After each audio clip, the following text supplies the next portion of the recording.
সেদিন মেয়েটা অনেক কেঁদেছিল, আর আমার জন্যই কেঁদেছিল। আমি নিশ্চুপ হয়ে দাঁড়িয়েছিলাম সেদিন। কোনোদিন কিছুই চাইনি মেয়েটা। সেদিন এসে শুধু বলেছিল, বিয়ে করো না আমায়, বাবা অন্য জায়গায় বিয়ে ঠিক করেছে, আর আমি তোমাকে ছাড়া থাকতে পারবো না। সেদিন আমি ওর কথা রাখতে পারিনি। আমি না বলাতে মেয়েটা কাঁদতে শুরু করেছিল।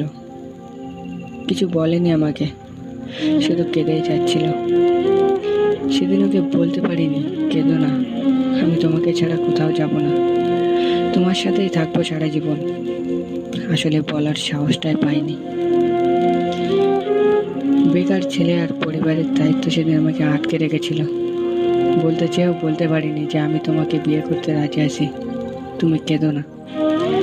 সেদিন শুধু দাঁড়িয়েছিলাম পুতুলের মতো, আর ওর কান্না দেখে আমিও সেদিন কেঁদে ফেলেছিলাম, কিন্তু ওকে বুঝতে দেইনি। ও আমাকে শেষবারের মতন জড়িয়ে ধরতে চেয়েছিল, কিন্তু তবুও আমি ধরতে দিইনি। সেদিন চলে যাওয়ার সময় একটাই কথা বলেছিল, ভালো থেকো। ও যখন চলে যাচ্ছিল তখন বুকের ভেতরটা দুমড়ে মুচড়ে পড়ছিল।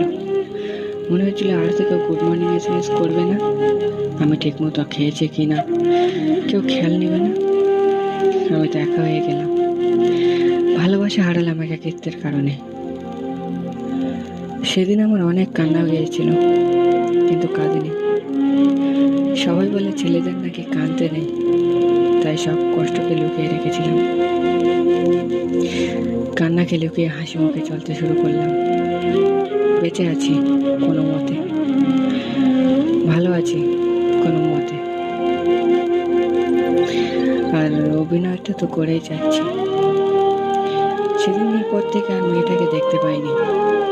শুনেছি ওর বিয়ে হয়ে গেছে, আর এখনো ভালো আছে, অনেক খুশিতে আছে।